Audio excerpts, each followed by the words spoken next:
Hello friends, आज आपण अगदी घरात उपलब्ध असलेल्या फक्त 3 वस्तूंनी बेसनाचे लाडू कसे बनवायचे ते बघणार आहोत.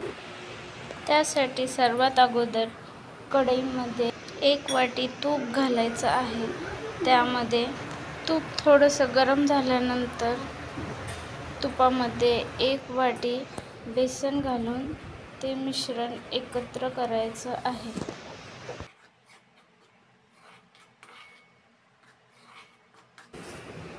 मिश्रण पूर्ण एकजीव झाल्यानंतर त्यामध्ये अजून 1 वाटी म्हणजे अशा 2 वाट्या बेसनचा वापर करायचा आहे.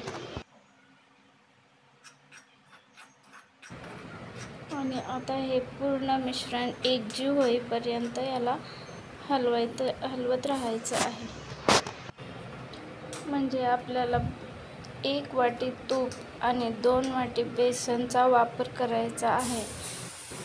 आता हे मिश्रण एकजीव करताना गॅसची फ्लेम मीडियमवर ठेवायची आहे आणि हे मिश्रण एकत्र करायचं आहे.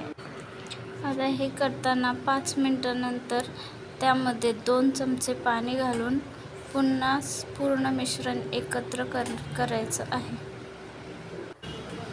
बेसनचा कलर चेंज होईपर्यंत ह्या मिश्रणाला चमच्याने हलवत राहायचं आहे. तरी या मिश्रणाचा कलर चेंज व्हायला 10 ते 15 मिनिटं लागतात. आणि ही रेसिपी पूर्ण मंद आचेवरच करायची, म्हणजे मीडियम गॅसवरच ही रेसिपी करायची आहे.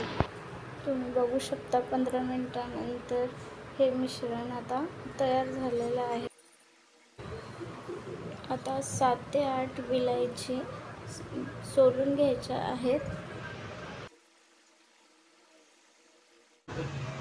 आणि 1 चमचा साखर घेऊन विलायची आणि साखर बारीक वाटून घ्यायची आहे.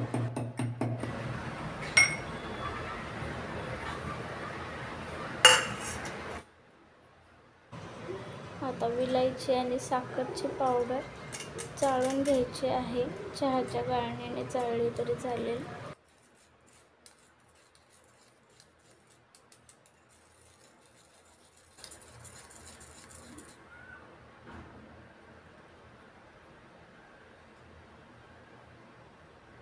आणि ती चाळलेली जी पावडर आहे ती त्या मिश्रणामध्ये टाकायची आहे आणि त्याला हलवून घ्यायचं आहे. 5 मिनिटं तरी त्याला चांगलं परतून घ्यायचं.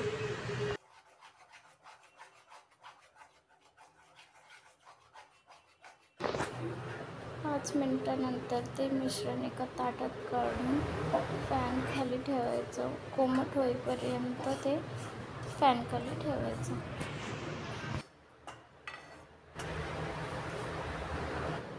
आता हे मिश्रण कोमट झाल्यानंतर त्यामध्ये 2 वाटी पिठी साखर घालायची आणि हे मिश्रण पूर्ण एकजीव करून घ्यायचं.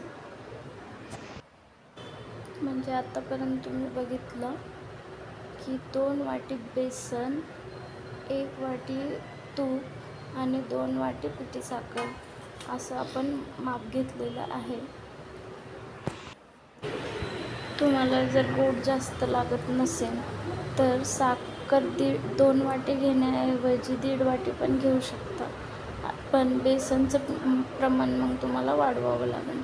म्हणजे 2 वाटी बेसनऐवजी 2.5 वाटी बेसन तुम्हाला घ्यावं लागेल. आपण योग्य प्रमाणामध्ये सगळ्या वस्तू घेतल्याने तर लाडू वळले जात नाही, ते मऊ पडतात, गोल राहत नाही. त्यामुळे सगळ्या वस्तू योग्य प्रमाणात घेणं खूप गरजेचं असतं. तुम्ही मी सांगितलेल्या पद्धतीने सगळ्या वस्तू वापरून जर लाडू बनवले तर चव पण चांगली होईल आणि ते बनतील पण खूप छान. तुम्हाला जर माझ्या बेसनचे लाडू बनवण्याची रेसिपी सोपी वाटली असेल तर चॅनलला नक्की सबस्क्राईब करा, शेअर करा आणि कमेंट करा.